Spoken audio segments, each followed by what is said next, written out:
बिस्मिल्लाहिर्रहमानिर्रहीम। तो बेटा आज का हम लेक्चर स्टार्ट करते हैं। तो आज हम फाइंड करेंगे determinant of matrix of order 2 cross 2। ठीक है। तो हम मैट्रिक्स का डिटर्मिनेंट फाइंड करेंगे जिसको हम इंटरमीडिएट में मक्ता भी कहते थे। ठीक है। तो डिटर्मिनेंट हमें किस तरह फाइंड करना है उसके बारे में बात कर लेते हैं। तो फिलहाल बेटा हम डिटर्मिनेंट फाइंड कर रहे हैं ऑफ ऑर्डर 2 क्रॉस 2। ठीक है। 2 क्रॉस 2 मीन के एक स्क्वायर मैट्रिक्स है जिसमें 2 रोज है 2 कॉलम्स हैं। ठीक है। उसका हम बेटा क्या करेंगे, डिटर्मिनेंट फाइंड करेंगे। ठीक है। तो किस तरह से हमें बेटा फाइंड करना है, the determinant of matrix A is denoted by A. ठीक है। इस तरह हम ए लिखेंगे और 2 वर्टिकल बार्स लगा लेंगे। ठीक है। जिस तरह हम मॉडुलस वैल्यू लिखते हैं, ठीक है, एक्स नॉट लिखते हैं, तो इस तरह हम ए के साथ 2 वर्टिकल लाइन लगा लेंगे। ठीक है। इसको हम क्या कहेंगे, डिटर्मिनेंट ऑफ ए। इसको हम इस तरह से भी वर्डिंग में भी लिख सकते हैं, अगर लिखना चाहें तो हम इसको बेटा ये भी लिख सकते हैं, डिटर्मिनेंट ऑफ ए। इस तरह भी लिखा जा सकता है, लेकिन हम बेसिकली बेटा इसी तरह से लिखते हैं। ठीक है। ए और vertical line and is defined as the difference of product of the entries in the two diagonal. ठीक है। तो हम इसको किस तरह से बेटा डिफाइन करते हैं, ये क्या है, difference of product of entries in the two diagonal, के जो 2 डायगोनल है बेटा इनके प्रोडक्ट के डिफरेंस क्या आप डिफरेंस फाइंड करते हो, उसको आप क्या कहते हो, डिटर्मिनेंट। ठीक है। 2 डायगोनल्स हैं। ठीक है। इन दोनों जो डायगोनल की में एंट्रीज हैं इनका प्रोडक्ट का डिफरेंस। ठीक है। मतलब कि देखें, आप पहले स्टार्ट लेना बेटा अपने प्रिंसिपल डायगोनल से, ए को डी से मल्टीप्लाई करेंगे और बी को सी से मल्टीप्लाई करेंगे और दरम्यान में डिफरेंस यानी माइनस का साइन लगाएंगे। ठीक है। तो यहाँ से देखिए बेटा आपको दिस इंप्लाइज दैट, तो a determinant is equal to, इसके बाद बेटा आप ये देखें, जब आप मैट्रिक्स लिखते हैं तो आपके सामने ये बड़ी ब्रैकेट्स होती हैं। ठीक है। लेकिन जब आप डिटर्मिनेंट लिखते हैं तो तब बेटा ये जो लाइंस हैं ये सीधी हो जाती है। ठीक है। आप ये वर्टिकल लाइंस लगाएंगे दोनों तरफ। ठीक है। फिर ब्रैकेट्स नहीं लगाएंगे। ओके। फिर आप बेटा ए को डी के साथ मल्टीप्लाई करेंगे। ठीक है। और उसके बाद बेटा बी को सी के साथ मल्टीप्लाई करेंगे और दरमियान में माइनस का साइन लगा लेंगे। ठीक है। तो ये है बेटा determinant of matrix of order 2 cross 2। ठीक है। मसलन आपके पास बेटा मैट्रिक्स ए हो तो ए का बेटा आप डिटर्मिनेंट किस तरह से फाइंड करेंगे, बेटा अगर ये 1 4 2 3 है तो इसका आप बेटा डिटर्मिनेंट कैसे फाइंड करेंगे, डायगोनल एंट्रीज को मल्टीप्लाई करेंगे, 1 और 3 को मल्टीप्लाई किया, 4 और 2 को मल्टीप्लाई किया और दरमियान में बेटा कौन सी अलामत आ गई, नेगेटिव की, डिफरेंस आपने फाइंड कर देना। ठीक है। तो ये 3 - 8 कितना आ गया, 3 - 8 - 5। ठीक है। तो इस तरह से बेटा आपने determinant of order 2 cross 2 find कर देना है। ठीक हो गया। नेक्स्ट बेटा डेफिनेशन है singular and non singular matrices. ठीक है। इंपॉर्टेंट डेफिनेशन है, इससे रिलेटेड क्वेश्चन भी हम करेंगे इंशाल्लाह। तो ये इंपॉर्टेंट है, अगर देखिए, a square matrix A is called singular matrix if A determinant is equal to 0।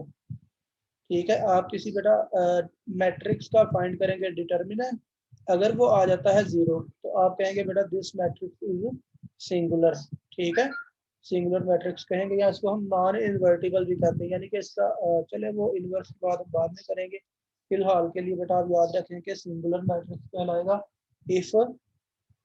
If a determinant is equal to 0। आप ए का मक्ता फाइंड करेंगे, अगर वो 0 आ जाता है तो आप कहेंगे कि this matrix is singular and non singular if a determinant is not equal to 0। अगर ए का डिटर्मिनेंट 0 नहीं आता तो आप बेटा कहेंगे कि ये मैट्रिक्स क्या है, नॉन सिंगुलर है। ठीक है।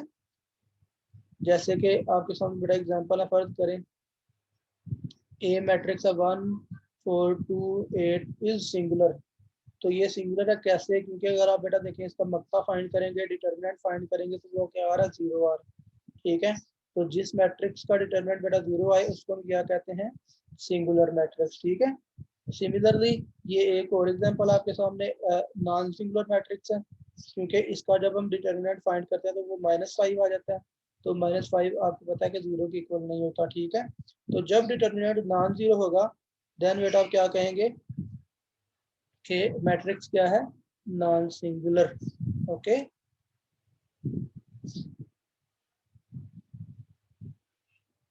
उसके बाद है बेटा एडजॉइंट ऑफ मैट्रिक्स 2x2।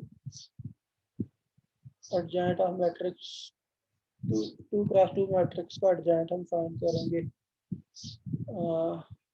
और बेटा एडजॉइंट की मैं डेफिनेशन आपको लिखवाता हूँ, आप वो जरा नोट कर लीजिए। एडजॉइंट को आप बेटा किस तरह से डिफाइन कर सकते हो, the transpose of cofactor matrix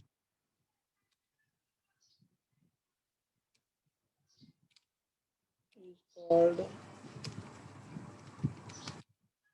adjoint.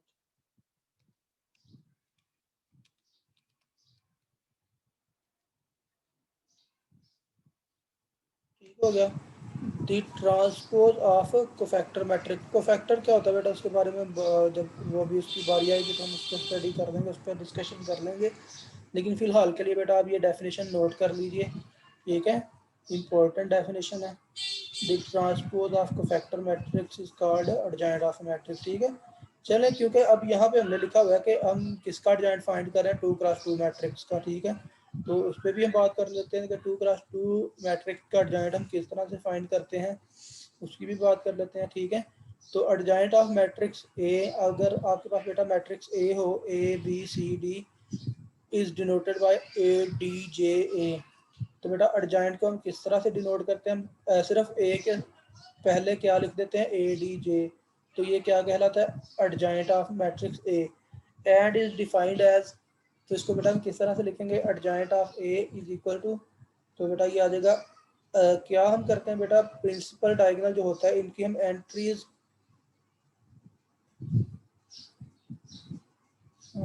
ये जरा गड़बड़ हो गई यहाँ पे, ये यहाँ पे बेटा डी आएगा, तो प्रिंसिपल डायगोनल की हम एंट्रीज की जगह चेंज कर देते हैं। ठीक है, प्रिंसिपल डायगोनल की। ठीक है, और जो सेकेंडरी डायगोनल है उसकी हम साइन चेंज कर देते हैं। ये 2x2 के लिए शॉर्टकट हमने रखा हुआ है।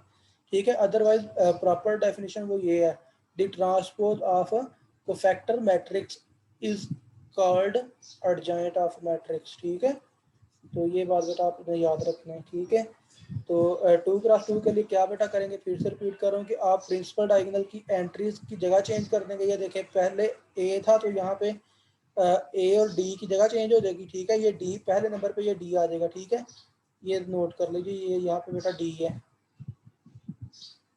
ठीक है, और ये ए मतलब प्रिंसिपल डायगोनल के एलिमेंट की जगह चेंज हो गई, और जो सेकेंडरी डायगोनल है उसकी बेटा क्या होगा, साइन चेंज हो जाएंगे। ठीक है, यहाँ पे देखें बी के साथ माइनस आ गया और सी के साथ माइनस आ गया। ठीक है, ये बात नोट कर लीजिए। ठीक है,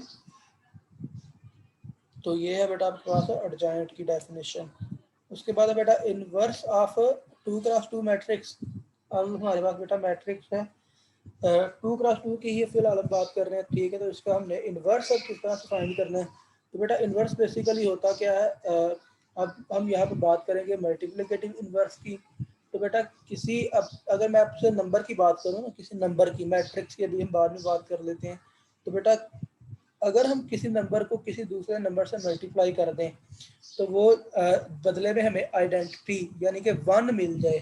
ठीक है, तो हम क्या कहते हैं कि वो नंबर क्या है, एक दूसरे के इन मल्टीप्लिकेटिव इनवर्स हैं। सिमिलरली मैट्रिक्स के केस में क्या होता है बेटा, मैट्रिक्स के केस में ये होता है कि अगर आपके पास कोई एक मैट्रिक्स है ए, आप उसको किसी दूसरे मैट्रिक्स के साथ मल्टीप्लाई करें तो आपको बदले में जो उनका प्रोडक्ट है वो मिल जाए आइडेंटिटी, देन आप बेटा कहेंगे कि वो दोनों मैट्रिक्स एक दूसरे के इनवर्स है। ठीक है, हम इसको किस तरह से डिफाइन करेंगे, let A be a non singular square matrix of order 2। अब 2 की हम बात कर रहे हैं, 2x2 की, तो हम ऑर्डर 2 की बात बेटा कर रहे हैं। ठीक है, अब यहाँ पे एक इंपॉर्टेंट बात है, यहाँ पे बेटा गौर कीजिएगा, A be a non singular square matrix. ठीक है, ए क्या है, नॉन सिंगुलर, यानी कि डिटर्मिनेंट 0 नहीं होना चाहिए, ये बात नोट कर दीजिए। ठीक है, जो ए जिसका आपने इनवर्स फाइंड करना है वो नॉन सिंगुलर होना चाहिए, उसका डिटर्मिनेंट 0 नहीं होना चाहिए।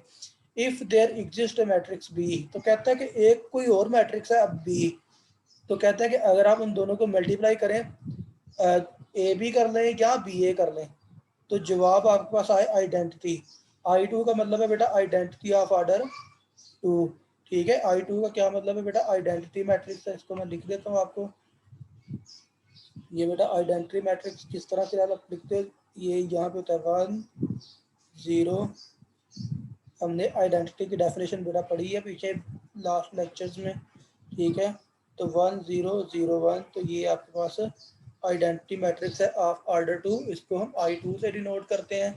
तो कहता है कि अगर बेटा आप दो मैट्रिसेस को मल्टीप्लाई करें, ठीक है, ए बी करें या बी ए करें, तो आपको I2 मिल जाए, तो हम क्या कहते हैं कि ये क्या है, ए और बी एक दूसरे के इनवर्स है। Where I2 is equal to 1 0 0 1, then B is called multiplicative inverse of A. B को हम ए का मल्टीप्लिकेटिव इनवर्स कहेंगे। सिमिलरली ए भी क्या है, बी का मल्टीप्लिकेटिव इनवर्स है। दोनों एक दूसरे के मल्टीप्लिकेटिव इनवर्स कहलाएंगे। ठीक है ना, ये बात ध्यान में रखिएगा। ए बी का इनवर्स कहलाएगा और बी ए का इनवर्स कहलाएगा। And usually denoted by A inverse, जिसको हम ए रेज टू द पावर -1 की टर्म में लिखते हैं कि ए की पावर जिस तरह -1 लिखते हैं, तो इस तरह हम लिखेंगे। तो ये क्या है, ए इनवर्स। तो हम क्या कहेंगे कि बी क्या है, इक्वल टू है ए इनवर्स के। ठीक है, बी क्या है, ए का इनवर्स है। ठीक है, तो इनवर्स के लिए बेटा याद रखिए। अब अच्छा देखिए, हम जब इनवर्स फाइंड करते हैं ना किसी मैट्रिक्स का, ठीक है, जब हम इनवर्स फाइंड करते हैं तो उसको उसी मैट्रिक्स के साथ जब मल्टीप्लाई करें, तो बदले में आपको आइडेंटिटी मिल जाती है। ठीक है, सपोज आपने मैट्रिक्स ए का इनवर्स फाइंड किया है, तो आप बेटा ए को ए इनवर्स के साथ मल्टीप्लाई करें या ए इनवर्स को एक साथ मल्टीप्लाई करें, तो जवाब आपको क्या मिल जाएगा, आइडेंटिटी ऑफ ऑर्डर 2।